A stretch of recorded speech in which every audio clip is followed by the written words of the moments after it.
Hey YouTube, Shuki and Shinobi here with a review of the Power Rangers Samurai Beetle Zord.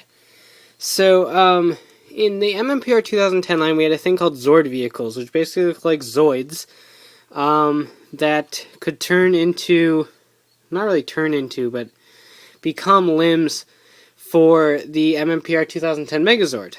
And that got replaced with the Auxillary mecha from Shinkenger.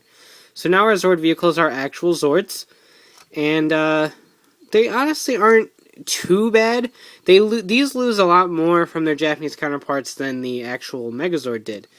So we'll take a quick look at the Beetle. It comes with this little Green Ranger Mega Mode figure, and basically all of them now have these little pegs on there that have arrows on them that act as little footholes. So you attach his foot there, and then the other one goes around here. So he can stand on top of it and then ride around. Speaking of, that is the BeetleZord's gimmick. It has wheels at the bottom that make its head spin around. Exciting, right? Yeah, thrilling. So, really, that's really it for the BeetleZord. He's got those little green eyes, his little beak up here doesn't push in, so it always has the eyes up there too, which looks kind of goofy. And here he is next to the Kabuto origami. As you can tell right off the bat, Kabuto is very big. These Zord vehicles are very small. So obviously he lost a ton of mass. And a few paint details. I mean, obviously this is a lot goofier and thicker looking than the tiny little one that we have here on the BeetleZord. And then some silver on his legs is different. His legs are also a lot thicker for some reason. I don't really know why exactly. And then the other thing that the American toys lost are the discs. Just like the disc that didn't come with the Samurai Megazord because it didn't come with a shield. This one has the disc molded inside. It doesn't move. While this one can open up, if I remember how to open it up. Just force, I guess. So, the disc can pop out, and you have the Beetle disc from the show. And then that closes back up. So that is a bit of a disappointment, too. But, really, it's not terrible. And my major complaint is the fact that the beak for Tenku Daitenku, which is the Battle Wing Megazord, doesn't go in, so it always looks like he has eyes on his horn, which is kind of weird. And it doesn't have any lock, so it always is free to spin, while the Kabuto origami has a lock right here that enables the spinning gimmick. Because sometimes I would like the Beetle to just sit there and not have a little bobbly head. But hey, what can you do? So that's really just about it for the Beetle. Obviously it has combination features with the Samurai Megazord. So let's go ahead and do those. Alright, so to combine them, basically just take the Beetle's head off, as sadistic as that sounds. Which is easier said than done. There we go. These joints actually are quite tight. So take that off and set that aside. And then set this aside too. Bring in the Samurai Megazord. Just pop his helmet off, and so you have his helmet. Fold that up, and one thing I like about the way the American version works is that he can open up and still house the Megazord helmet. That was off screen, so let me do it again. So it can still house the Megazord helmet and close up just fine. The Japanese Ryu origami has a little bit of issues doing this. It might just be me doing it wrong, but I couldn't really get it to stay in there properly without me feeling like I could scrape up the chrome and stuff. So that's really all you have to do for prepping. So what you're going to do is go up here, take the helmet of the Beetle, open that, and plop it right on its head. Which is apparently easier said than done, too.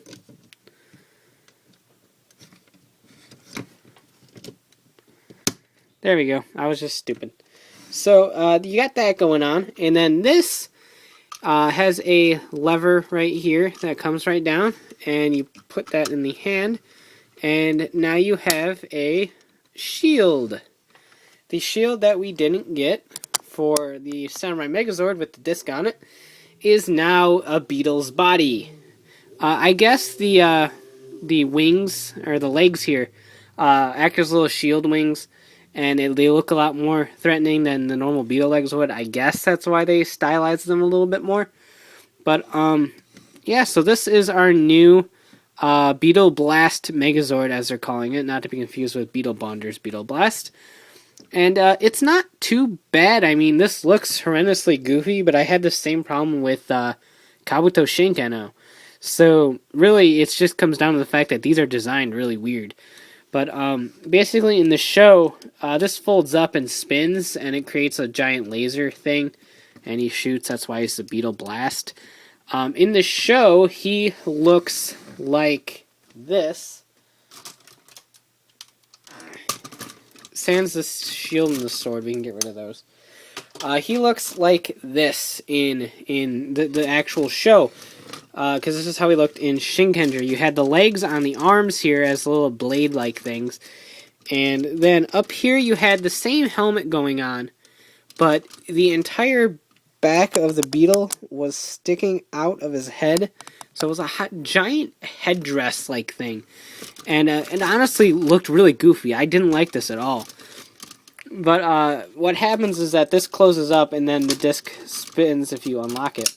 The disc spins, and then it does that, and then it fires.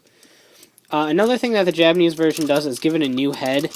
As you can see from the rotation here, that's a separate head completely from the one that Shinkano uses, while this one uses the same head.